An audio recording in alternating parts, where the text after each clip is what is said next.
वेद सिरा मुनि आए तब सब ही कहा समझाए। पार्वती महिमा सुनत रहे प्रबोध ही पाए। तब वेद सिरा मुनि ने सबको समझाकर पार्वती जी की महिमा सुनाई। सुनते ही सबको धीरज हुआ। वे प्राणपति शिव जी के चरणों को हृदय में धारण कर वन में जाकर तप करने लगे। पार्वती का अत्यंत सुकुमार शरीर तप के योग्य नहीं था, तो भी पति के चरणों का स्मरण कर सब भोग त्याग दिए। शिव जी के चरणों में नित्य नया स्नेह उत्पन्न होने लगा। देह की सुधि भूल गई, तप में मन लग गया। 1000 वर्ष तक मूल खाए और 100 वर्ष साग खाकर बिताए। कुछ दिन तो भोजन जल और वायु ही रहा। कुछ दिन कठिन उपवास किए। जो बेल पत्र पृथ्वी पर गिरकर सूख जाते थे, उनको खाकर 3000 वर्ष माता पार्वती ने बिताए। पुनि परिहरे सुखाने ऊपर ना, उमहि नाम तब भयउ अपर्णा। फिर सूखे पत्ते भी छोड़ दिए। तब उमा का नाम अन्नपूर्णा हुआ। उमा की देह क्षीण देखकर आकाश से गंभीर ब्रह्मवाणी हुई, हे पार्वती सुनो, तुम्हारा मनोरथ सफल हुआ। तुम समस्त कठिन तप छोड़ दो, तुमको शिव जी अवश्य मिलेंगे। हे भवानी, अनेक पंडित मुनि और ज्ञानी हुए, पर ऐसा तप किसी ने नहीं किया। अब श्रेष्ठ ब्रह्मवाणी को सत्य और निरंतर पवित्र जानकर हृदय में धारण करो। तुम्हारे पिता जब बुलाने आवे, तब हट छोड़कर घर चली जाना, और जब तुम्हें सप्तऋषि मिले, तब इस ब्रह्मवाणी का प्रमाण जान लेना। सुनत गिरा विधि गगन बखानी, पुलक गात गिरजा हरसानी। उमा चरित में सुंदर गावा, सुनहु शंभु कर चरित सुहावा। आकाश से हुई ब्रह्मवाणी को सुनकर पार्वती जी का शरीर पुलकायमान हो गया और वे बहुत प्रसन्न हुई। यह पार्वती जी का सुंदर चरित्र मैंने कह सुनाया। अब शिव जी का सुहावना चरित्र सुनो। जब ते सती जाय तनु त्यागा, तब ते शिव मन भयउ विरागा। जपहि सदा रघुनायक नामा, जहाँ तहाँ सुनहि राम गुण ग्रामा। जब से सती ने जाकर शरीर छोड़ दिया, तब से शिव जी के मन में वैराग्य उत्पन्न हो गया। वे सदा श्री रघुनाथ जी का नाम जपने और जहां तहां उनके गुणों की कथा सुनने लगे। चिदानंद सुख धाम शिव विगत मोह मद काम। विचिरहि महि धरि हृदय हरि, सकल लोक अभिराम।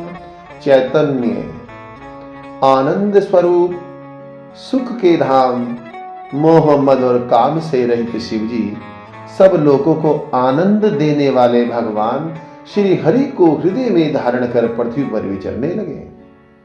वे कहीं मुनियों को ज्ञान का उपदेश देते, कहीं श्री राम जी के गुणों का वर्णन करते थे। यद्यपि सुजान शिव भगवान निष्काम है, तो भी भक्त सती के दुख से दुखित हैं। एहि विधि गयो काल बहु बीती, नित ने होई राम पद प्रीति। नेम प्रेम शंकर कर देखा, अबिचल हृदय भगति के रेखा। इस प्रकार बहुत समय बीत गया। श्री रामचंद्र जी के चरण में नित्य नई प्रीति होने लगी। जब रामचंद्र जी ने शिव जी का नियम प्रेम और हृदय में भक्ति की अविचल रेखा देखी, प्रगटे राम कृतज्ञ कृपाला, रूपशील निधि तेज विशाला। बहु प्रकार शंकर ही सराहा, तुम बिनु अस व्रत को निर्वाह। तब कृतज्ञ और कृपालु, रूप और शील के निधि, महान तेजस्वी श्री रामचंद्र जी प्रकट हुए। उन्होंने बहुत प्रकार से शिव जी की बड़ाई की और बोले कि आपके बिना ऐसा कठिन प्रण कौन निभा सकता है। बहुविधि राम शिवहि समुझावा, पार्वती कर जन्म सुनावा।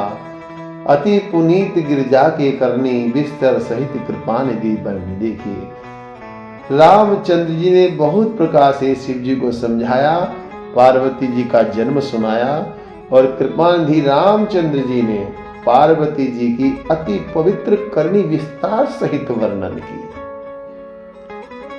अब विनती मम सुनहु शिव, जो मो पर निज ने हूँ। जाय विवाह हु शैल जही, यह मोहि मांगे देहु। और कहा, हे शिव जी, मुझ पर यदि आपका स्नेह है तो मेरी विनती सुनिए। देखिए, भगवान भक्त से विनती कर रहे हैं यहाँ पर। मुझे यह मांगे दीजिए कि आप पार्वती जी के साथ विवाह कर लीजिए। कह शिव यद्यपि उचित असनाही, नाथ बचन पुण्य मेटि न जाही। सिर धरि आय सुख करिए तुम्हारा, परम धर्म यह नाथ हमारा। शिव जी ने कहा, यद्यपि ऐसा उचित नहीं है तो भी प्रभु के वचन मेटे नहीं जा सकते। हे नाथ, आपकी आज्ञा सिर पर रखकर उसका पालन करना हमारा परम धर्म है। मातु पिता गुरु प्रभु के बानी, बिने ही विचार करिए शुभ जानी। तुम सब भांति परम हितकारी, आज्ञा सिर पर नाथ तुम्हारी। माता पिता गुरु स्वामी के वचन शुभ जानकर बिना विचार ही मानने चाहिए। आप सब प्रकार से मेरे परम हितकारी हैं हे नाथ, आपकी आज्ञा मेरे सिर पर है। महादेव जी के भक्ति ज्ञान और धर्म से युक्त वचन सुनकर रामचंद्र जी संतुष्ट हो गए।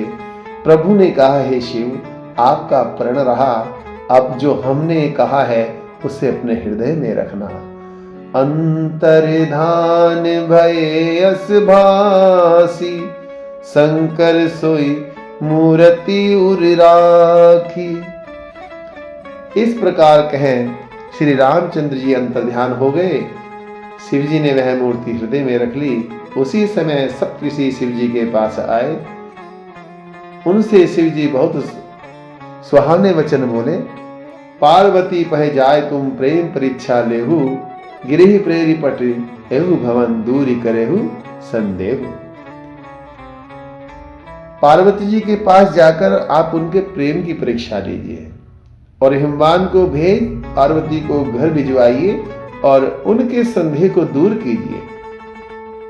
ऋषियों ने जाकर पार्वती जी को कैसे देखा, मानो मूर्तिमान तपस्या ही हो।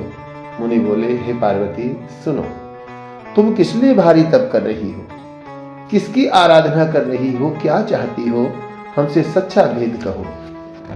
पार्वती जी ने कहा, बात कहते बहुत संकोच होता है, मेरी मूर्खता सुनकर आप हंसेंगे। मन हट में पड़ गया है, किसी का उपदेश नहीं सुनता और जल पर दीवार उठाना चाहता है। नारद जी ने जो कहा है उसे सत्य जानकर मैं बिना पंखों के ही उड़ना चाहती हूँ। हे मुनियों, मेरी मूर्खता तो देखो कि मैं शिव जी को ही अपना पति बनाना चाहती हूँ। पार्वती जी के वचन सुनकर ऋषिगण बोले, तुम्हारी देह पर्वत से ही उत्पन्न है। नारद जी का उपदेश सुनकर कहो, कौन का घर बसा है? आज तक किसी का घर बसा है जो तुम्हारा बस जाएगा? नारद जी ने दक्ष के पुत्रों को जाकर उपदेश दिया, जिन्होंने फिर आकर घर नहीं देखा। चित्रकेतु का घर उन्होंने बिगाड़ा और हिरण्यकश्यप का भी ऐसा ही हाल किया। नारद सिकजे सुनहि नर नारी, अवश्य हो तजी भवन भिखारी। नारद जी की सीख जो स्त्री पुरुष सुनते हैं वे अवश्य ही घर छोड़कर भिखारी हो जाते हैं। उनका मन कपटी और शरीर सज्जनों का सा दिख पड़ता है, वह अपने ही समान सबको बनाना चाहते हैं। उनके वचनों का विश्वास कर तुम ऐसा पति चाहती हो जो स्वभाव से ही उदासीन, गुणहीन, निर्लज, बुरे वेश वाला, मुंड मालाधारी, कुलहीन, नंगा और सांपों को धारण करने वाला है। कहो, ऐसा वर पाने से तुम्हें कौन सुख मिलेगा? अरे नारद के बहकावे में आ गई हो। पंचों के कहने से शिव जी ने सती को ब्याह किया, परंतु फिर उसे मरवा डाला।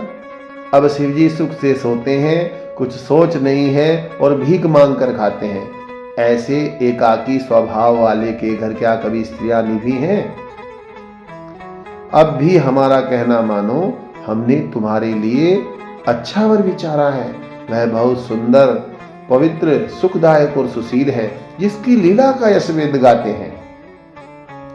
सब दोषों से रहित, सब गुणों के समूह श्रीपति भगवान जो बैकुंठपुर में रहने वाले हैं, ऐसा वर लाकर तुम्हें दिला देंगे।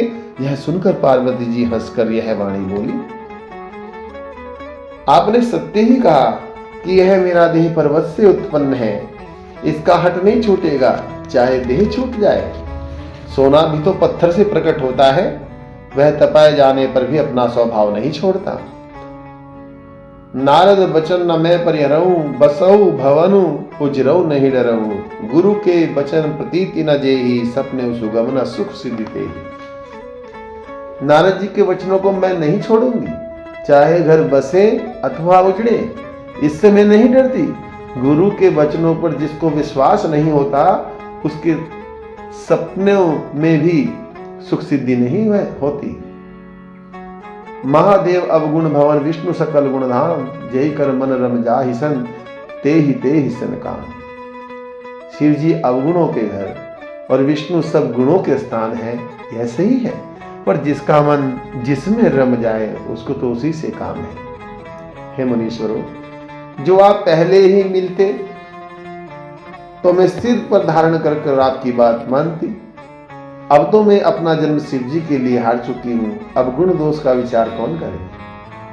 हाँ, जो आपके मन में बहुत हट हो, वर ठहराए बिना रहा नहीं जाता, तो जगत में वर कन्या बहुत हैं, ऐसे कौतुकी पुरुष को आलस्य तो होता नहीं। मेरी करोड़ों जन्मों तक यही हट रहेगी, या तो शिव जी को वरूंगी पति रूप में, नहीं तो कुंवारी ही रहूंगी। लेकिन मैं अपने गुरु नारद जी के उपदेश को नहीं छोड़ूंगी, चाहे शिव जी आप भी आकर मुझे 100 बार कहें। मैं आपके पैरों पड़ती हूँ, आप घर जाइए। यहाँ आए बहुत देर हो गई। ज्ञानी मुनिगण ऐसा प्रेम देखकर बोले, हे जगत की माता भवानी, आपकी जय हो।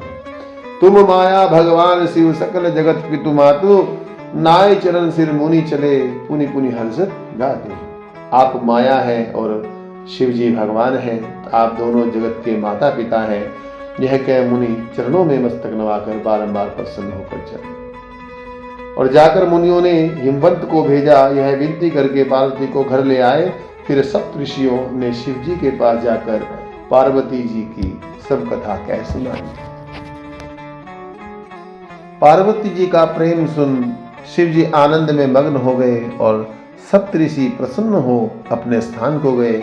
तब सुजान शिव जी मन को स्थिर करके रघुनाथ जी का ध्यान करने लगे। बोलिए प्रभु श्री रामचंद्र भगवान की जय।